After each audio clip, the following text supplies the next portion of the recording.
La base fécondée internationale, bonjour, merci Nabatunion, surtout une fois de plus, Tokutani Bissoussou. Aujourd'hui, nous sommes mardi, nous sommes ici à Kinshasa, capitale de la République démocratique du Congo, notre cher et beau pays avec 2 345 000 km². Merci Nabino surtout pour notre confiance, pour renouveler une émission Nabino fécondée internationale Kitoko. Moi, c'est Titine Jolie, je suis à Kinshasa, capitale de la République démocratique du Congo. C'est clair, tout base à ma solo, Kitoko plaisir à toi. Nabatunion surtout, vous aujourd'hui, on va parler basketball trouver ta lisolo ou etali mamotel ba sanction ba club national niveau FIFA. On va également parler du stade de Lumumba, de Matadi, pourquoi pas ba transfert ba joueur Nabiso et Mercato tokolobela baninga ba teki biso to teki te tozana mesa tozala na wenze tozala na wenze te comment tozo tekate. On va parler de ça. Il faut faire des pistes. On va conclure le débat sur Trésor pour tout. Il y a des gens, avant de vendre dans bango, à inventer une histoire, article, moko boye, à même qui comme boye joueur moko qui non, article qui l'endama qui était comme la rédaction dans bango. Alors c'est pas propre. Il y a recours c'est là-bas tout. Vraiment merci na Batunyon surtout. Chansard Kabouya na pétion depuis les États-Unis, na pétion beauté également na Vasco. Papa Vasco, Ngodi le véritable monde qui quitte, maman Agnès. Pour tout, également, la pension beauté, pourquoi pas Sake Kimana, maman Maï Pouloulou, Nzamba Bilokos, la reine de Bilokos, maman Maï Pouloulou. Toujours là, bah play 5, ce qui 6, bah PlayStation, et Banaba Sepilana Kisasa. Vraiment, Kitoko, merci, on évolue. Notre émission, on commence d'abord, na deuxième fenêtre, en fait, deuxième fenêtre FIFA, éliminatoire, il y a FIBA. FIBA, vous allez Fédération internationale de basketball. Alors, la 2027, de l'année prochaine, Coupe du monde de basket. Il y a FIBA, monsieur, et qu'ils ont la senior, monsieur, et qu'ils ont la niveau de Pologne. Namboka ba afimi ko Pouloulou na ba Steve Kapwadi. Alors notre RDC doit concourir toujours Wana, mais nous voulons vous signaler qu'en partie à date il y a les 13 au 23 février, stage Mogesa en Espagne, l'équipe nationale de il y a basket. Un grand merci une fois de plus Nabatunion surtout au Balingaka Balopanier et merci na ministre de sport dengue aux autres accompagner aux initiatives Wana parce que stage El Bosso et Salamaki na Auxerre na France, mais elle qui vraiment prise en charge n'a fait Bako Fédération congolaise du basket Lomabongo. Alors cette fois-ci, le gouvernement congolais a bien assisté Bango, vraiment un grand merci. Na monsieur Excellence Didier Boudimbu n'a pas yo. Moi je suis fécondiste dans le Barango, je suis l'église au coin du village dans Zalakananga honnête. Là ici je suis en train de remercier monsieur Boudimbu parce que j'ai senti son implication dans les Cambouetali préparation équipe nationale de basket et je suis honnête dans le biango. Merci na excellence Didier Boudimbu, continuez à kakaboué et qui toko peut te recevoir une fois de plus. RDC notre pays ba Kadhafi Mawete et ba Georges Kassirika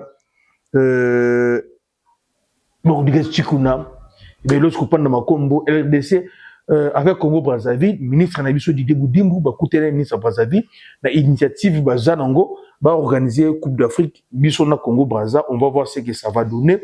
Mais na Congo Brazza, na biso Congo Kinshasa, tozala no musika en termes d'infrastructure.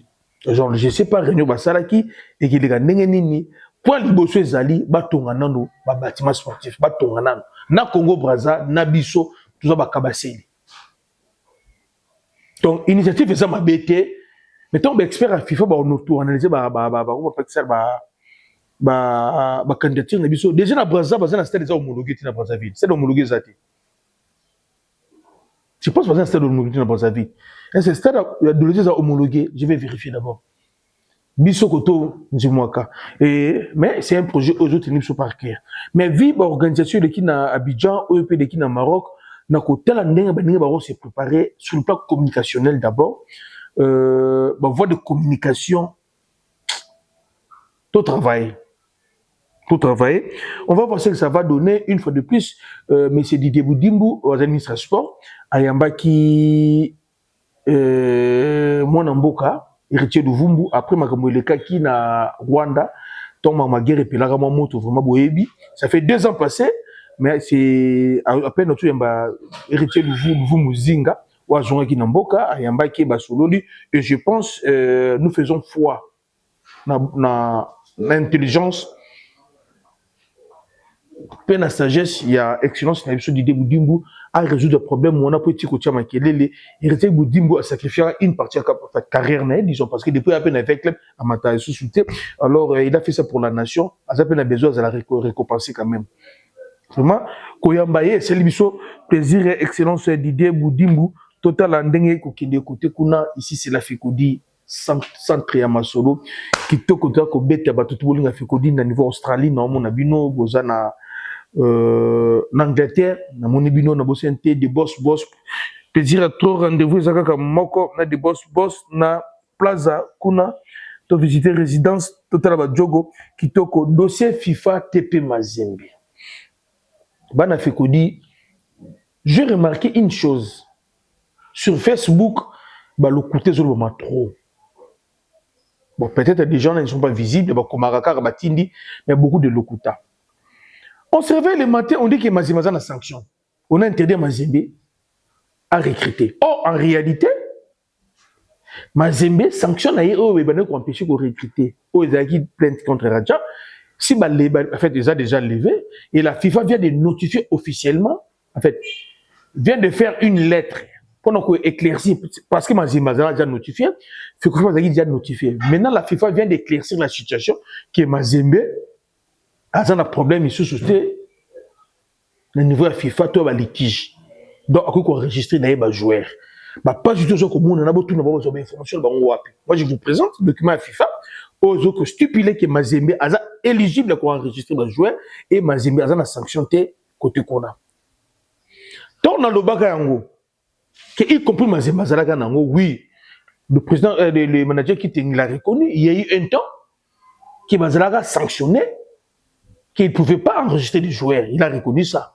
Après avoir réglé les litiges na bango, aujourd'hui, Mazembe Aza clean avant qu'on enregistre les joueurs. Donc, le débat dans le bas, on a toutes les informations. Sur même ordre d'idée, il y a 2 jours passés, moi aussi j'étais étonné d'apprendre que c'était du TP Mazembe. Ça fait 10 ans, ils en ont couranté. 10 ans, c'était TP Mazembe, ils en ont couranté et fonctionnera dans le groupe électrogène. On a mis poser la question et nous attendons que les gens de TP Mazembe nous expliquent pourquoi 10 ans, c'était TP Mazembe, ils en ont couranté. Ma fout à facturité, ma connecter ma câble na bangote, ma un problème mini national. Pourquoi on dit bango 10 ans, c'était TP Mazembe et Zalaka na couranté. Là, ce qui vient de dire ça. Et on va voir total Nenge et Kokende côté qu'on a vraiment. Merci na ba dirigeant TP Mazembe, c'est depuis le 2 février. Donc, le mois où vous allez lire le 2, que la FIFA vient d'éclaircir à tout le monde que Mazembe n'a pas un problème pour enregistrer les joueurs. Donc, même à niveau local, Mazembe peut enregistrer les joueurs. Donc, il est au TP Mazembe. Mais côté avec club, de moment pays qui est la sanction avec club, il pouvait enregistrer les joueurs. Mais côté Imana, jusqu'à aujourd'hui, on n'a pas de preuve via FIFA qui va l'ongler sanction à Imana. Le secrétaire à Imana, je ne sais pas. Est-ce que Bana Imana, Imana, secrétaire Imana, c'est la conférence de presse na bar. Bamona qui poinza, la Kassavou. Pas le moment Lokuta a félicité Fekofa. Mais c'est la Fekofa qui est en train de détruire des SMP.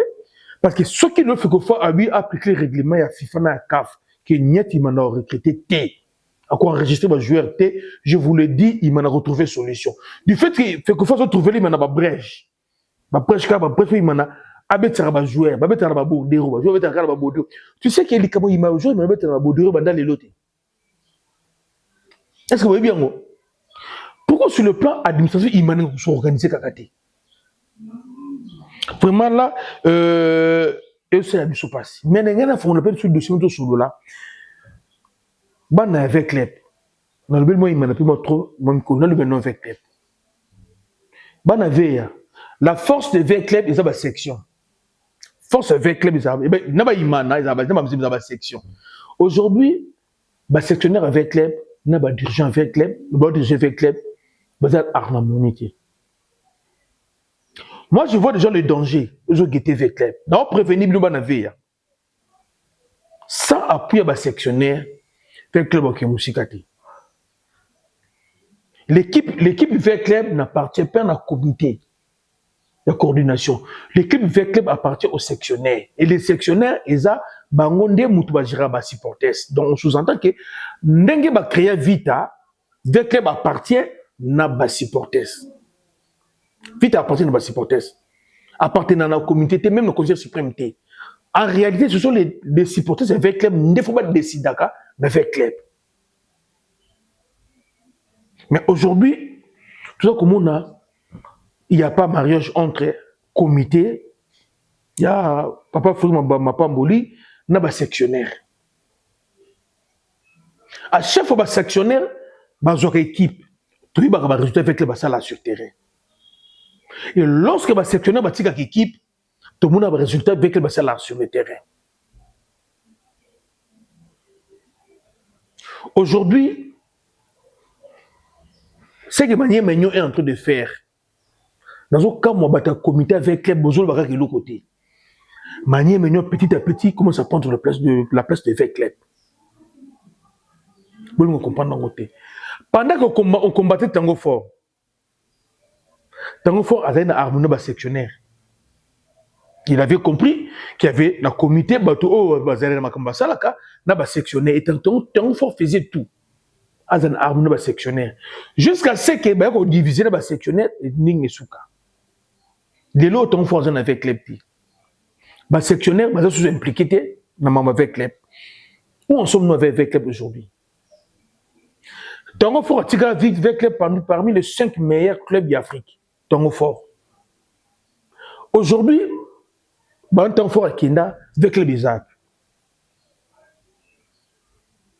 Tango Fort a avec un budget au palpable. Aujourd'hui, budget avec les bizarres combien?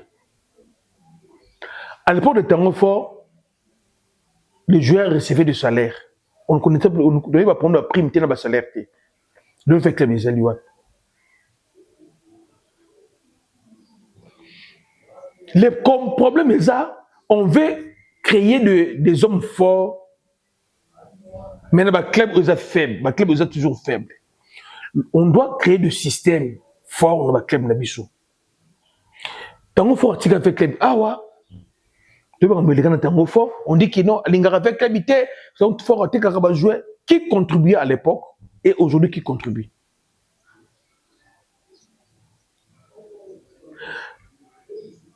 Lorsque les supporters, minimum sectionnaires, vont contribuer, et sous avec club.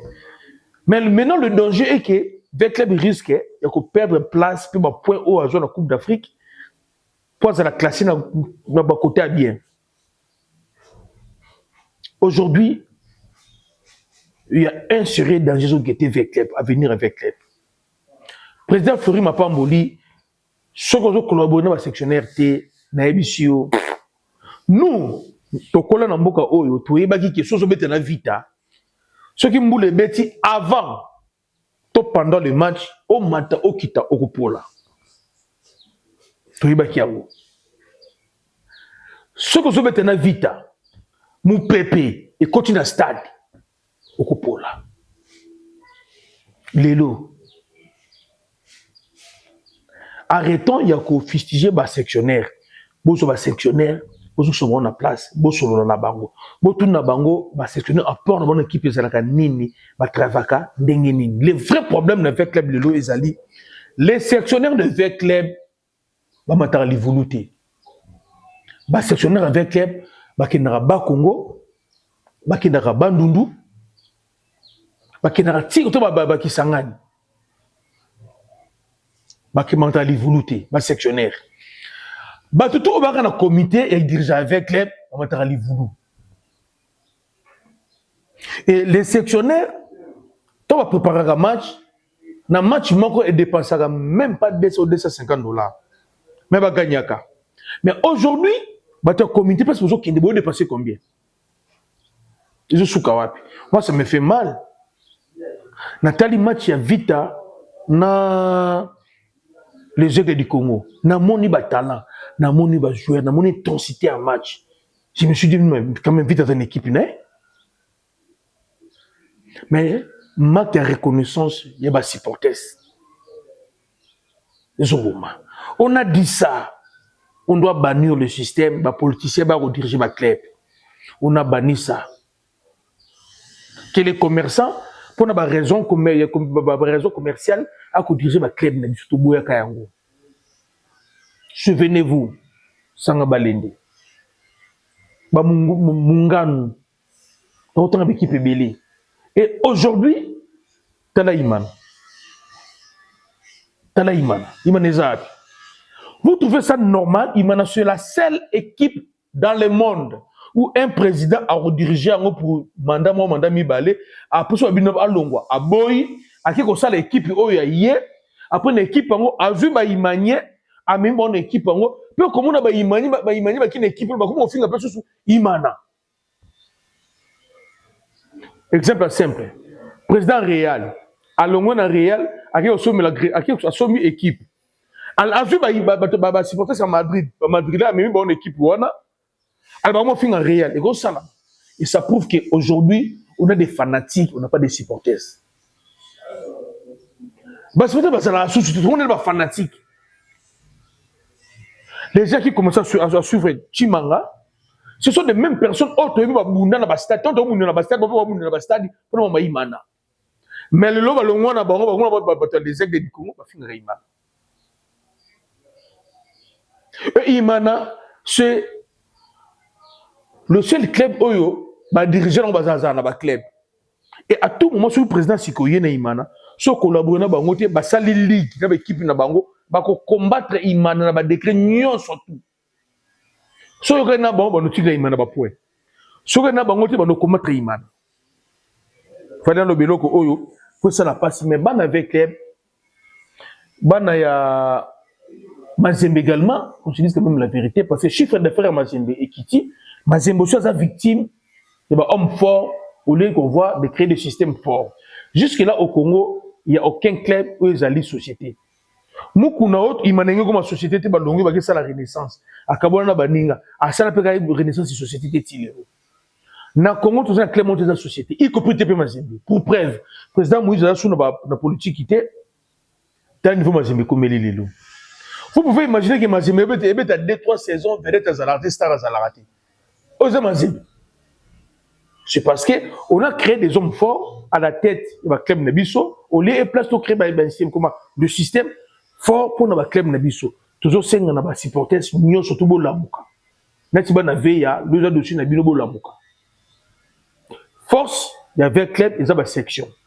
Les lots, sectionnaires, ils ont occupé sous le club, ils ont passé. Même la force équipe nationale, ils ont un club.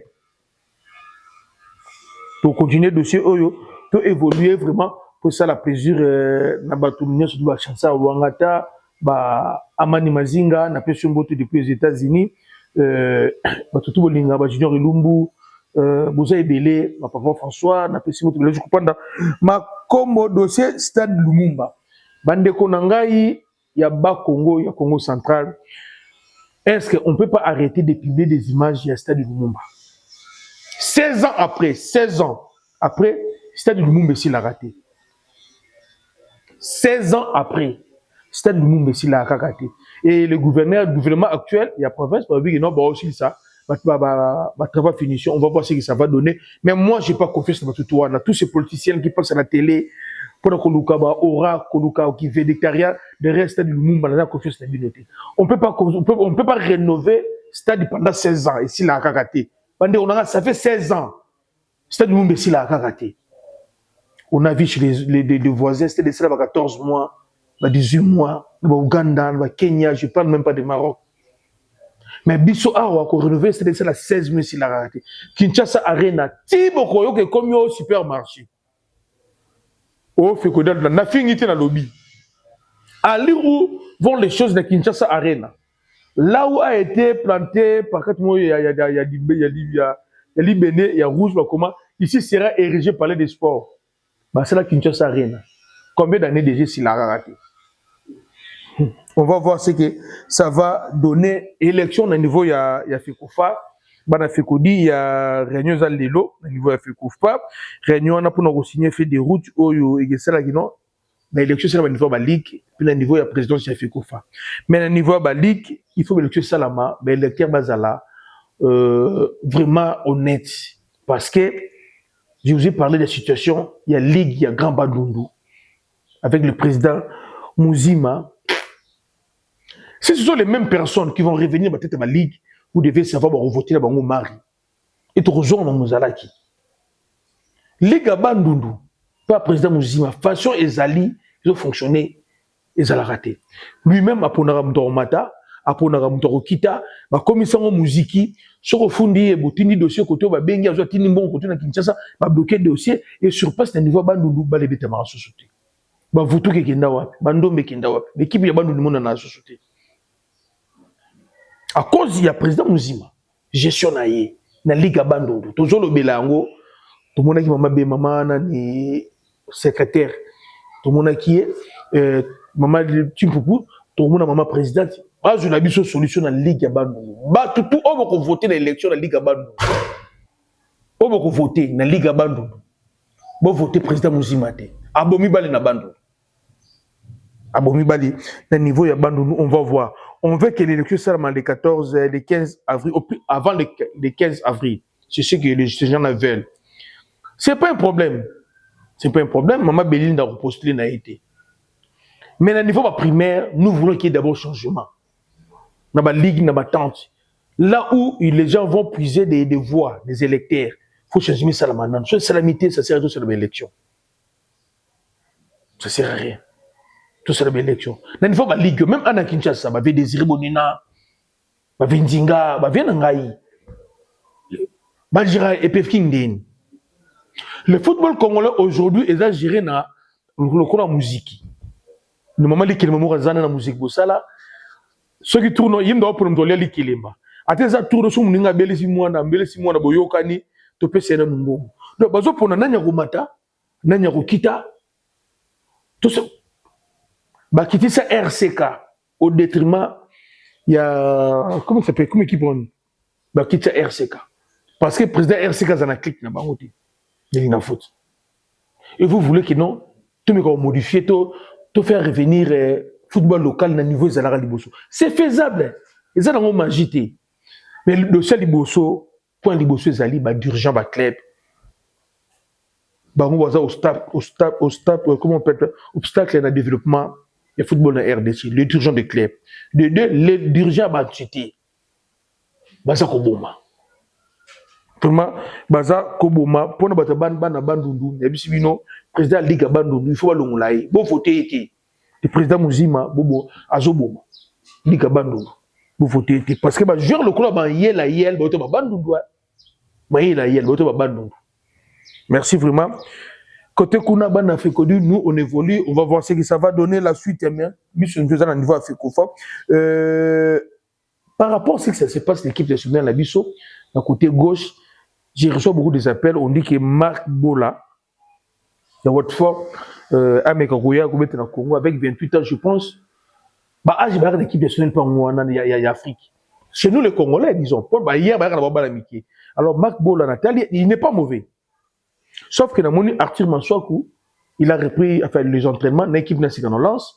Dans mon Joris Kayembe, a bandit déjà au bêta, alors je me demande maintenant, concurrence c'est un niveau de côté Poissouana, Marc Bola, âge 28 ans, latéral gauche, 1m85, club actuel. On va voir ce que ça va donner parce que Arthur Mansouakou, une fois enchaîné 4 à 5 utilisations par rapport au profil entraîneur Betsabiso. Je ne vois pas comment on va trois latéraux gauche. Jackson Moulek également met la pression. Enfin, mettre la pression, ça veut dire qu'à Matisse vit des prières. Et il devait être éligible pour le mois de mars. Jackson Moulek. On va voir. Parce qu'on a dit que la ligne d'attaque, ça ne carbure pas. Et Moulek a Matisse vit des prières. Jackson Moulek. Il y a Steve Capoid, il y a toujours des suspens pendant le transfert. Bon, jusque-là, information vraie aux anangote, je vais tenter de joindre staff naye ba ni les gars qui n'a pas Steve Capois, je voulais remercier Iguette Sarampassou, la présidente il y a TP les Anges, moi si à Teki joueur Eli Pungu na RC Gang niveau Belgique. Vous comprenez? Vraiment merci naye vraiment Donc ça une équipe de TP les Anges vraiment côté naïe déjà ils get na confiance dans côté ba document parce qu'il y a beaucoup de joueurs congolais ba kinda ba poto ba betaté pour ba document compliqué bango joueur aboya pe kozonga équipe moi simple est-ce que vous voyez pourquoi Avadongo a kenda poto betaté abeta 6 minutes 15 minutes abeta on deux matchs moko kaka après betaté n'a pas petit sur atika balle et donc l'équipe Avadongo to yebaraté. Vraiment, il get merci na badjoko tu ya TP les Anges qui toko côté ko no jouer na EPF King à qui première division en Belgique. Si déjà les joueurs basés dans le football ko katé ko s'imposer. Les joueurs EPF King à qui ko s'imposer ko nous va voir ce que ça va donner côté kuna pour na Djogo naye qui toko Jonathan merci et il y a Jonathan Okita à qui signé l'Arabie Saoudite. Je sais pas, Jonathan Okita très jamais dans la chance d'équipe nationale de Bissau. Avec l'Arabie Saoudite. Arthur Maswaku a repris les entraînements avec Lens.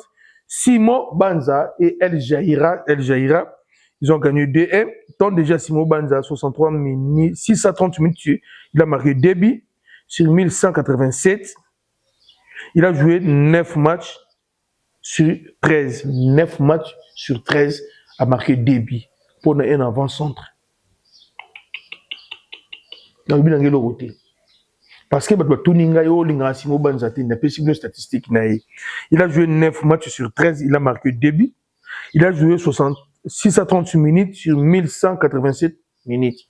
Allez-y comprendre. L'équipe nationale les a musiqués. Sur la performance, c'était Pema. Le congélateur pour la thé.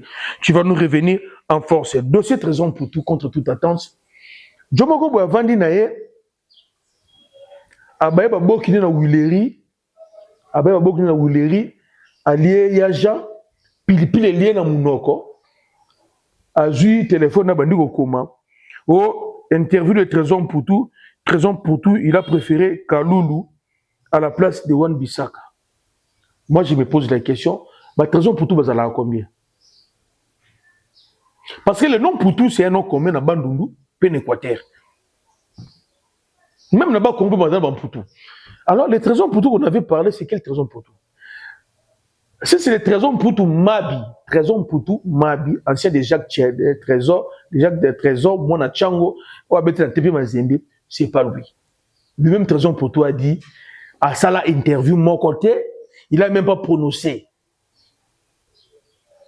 un mot sur concurrence entre Bissaka et Kaloulou, et à reconnaître interview wana te, à ça la makambo wana pété, et talié pété, à yebi yango ti. Trésor Poutou lui-même, à l'objet que, bah dire qu'on a attribué ce classement à Salaki, n'a qu'on préféré Kaloulou, n'a pas si on Bissaka bi a yebi yango ti. A ça peut interviewé, a yebi ne peut monter public yango ti, yepe a yoki kaka. C'est bongo. Mais il y a beaucoup de Trésor Poutou à Ebi Nangote. Alors, méfiez-vous de Maman Kiona.